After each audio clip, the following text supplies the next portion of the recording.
ఆ యువకుడు బంతి విసిరితే గోల్ అవ్వాల్సిందే. పోటీ ఏదైనా సరే గెలుపు తలుపు తట్టాల్సిందే. ప్రత్యర్థి జట్టు ఎంత బలమైనదైనా ఆ యువకుడి ఆట ముందు దిగదుడిపే. హ్యాండ్బాల్ ఆటలో అడుగుపెట్టి తక్కువ సమయంలోనే అంతర్జాతీయ వేదికలపై తన ప్రతిభ చూపించాడు వరంగల్కు చెందిన శ్రీరామ్.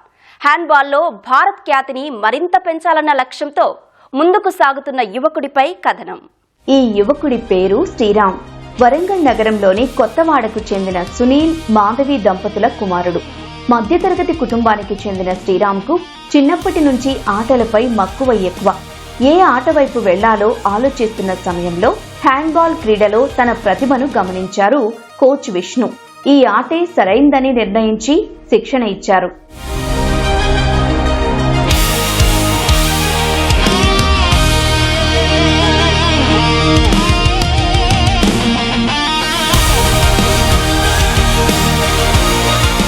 శ్రీరామ్ మొదట జిల్లా స్థాయిలో సత్తా చాటాడు. హ్యాండ్బాల్లో ప్రత్యేక గుర్తింపును సాధించి జాతీయ స్థాయికి ఎదిగాడు. తల్లిదండ్రుల ప్రోత్సాహం, కోచ్ సహకారంతో రాష్ట్ర, జాతీయ స్థాయిలో జరిగిన పలు పోటీల్లో ఎన్నో పతకాలు సాధించాడు. నేను ఈ స్పోర్ట్స్ కెరియర్ 2013లో స్టార్ట్ చేశాను. అప్పుడు మా విష్ణు సార్ కోచ్ టాలెంట్ చూసేసి, నువ్వు ఆడితే ఇది ఆడితే చాలా బెనిఫిట్స్ ఉన్నాయి, రారా స్పోర్ట్స్కి, హ్యాండ్బాల్ నేర్చుకోరా అని నేర్పింది. ఫస్ట్ స్టేట్ లెవెల్కి తీసుకెళ్ళాడు. ఫస్ట్ స్టేట్ లెవెల్ నుంచి తర్వాత నేషనల్ లెవెల్ తీసుకెళ్ళాడు. 2013లో ఫస్ట్ నేషనల్ ఆడింది నేనే. మళ్ళీ హాస్టల్లో కూడా 12 స్టేట్ మీట్ దాకా ఆడాను.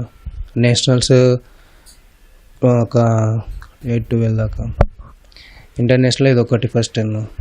అమ్మ వాళ్ళు బ్యాక్గ్రౌండ్ అప్పు తెచ్చి కొంచెం అది అన్ని సహాయకరం చేసుకుంటా, కొంచెం ఇంట్రెస్ట్లకు డబ్బులు తెచ్చి కొంచెం వెనుకుండి నడిపించి, అందులో పాటు మా కోచ్ కూడా ఉండి కొంచెం ఏం కాదురా నేనున్నా అంటూ చూసుకుంటూ తీసుకెళ్లాడు సార్.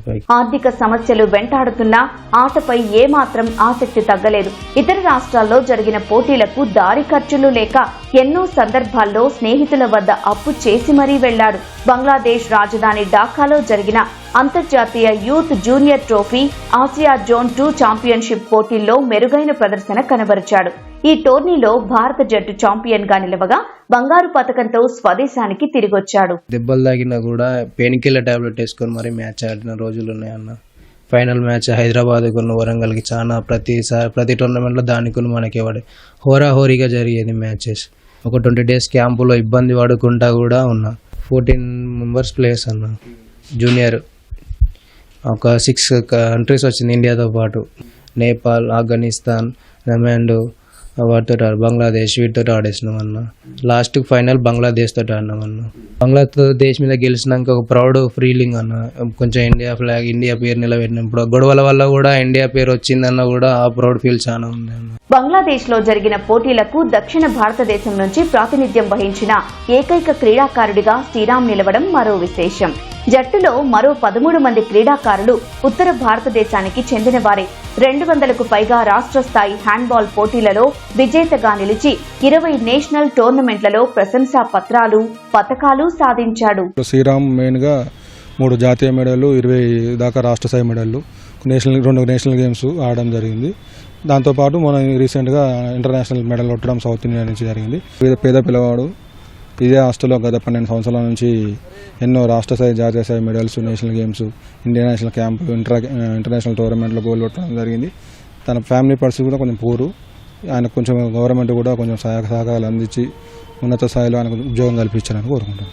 ఆర్థిక కష్టాలు ఉన్నా తమ కుమారుడు లక్ష్య సాధనలో ఎక్కడా వెనకడుగు వేయలేదన్న తల్లిదండ్రులు శ్రీరామ్ గురించి చెబుతూ భావోద్వేగానికి గురయ్యారు. నా కొడుకు ఏదో పైకి వస్తాడని ఉద్దేశిస్తుంటే అందరు సహాయకారం చేయాలని కోరుతున్నాను.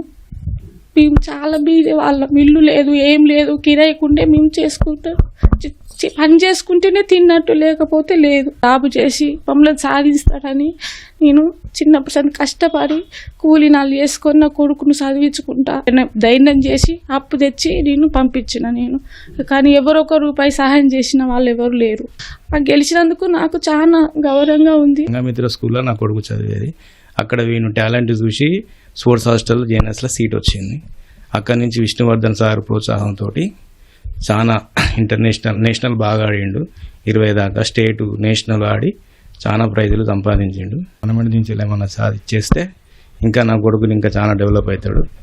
దాదాపు 80-90 వేల దాకా ఖర్చు అయింది. కొంత బయట కొద్దిగా నేను అప్పు తీసుకొచ్చిన, కొద్దిగా సార్ కూడా కొద్దిగా ప్రోత్సాహంతో వెళ్ళిండు.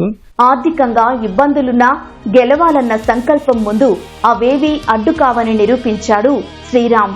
తనలాంటి వారిని గుర్తించి ప్రోత్సాహం అందించాలని కోరుతున్నాడు.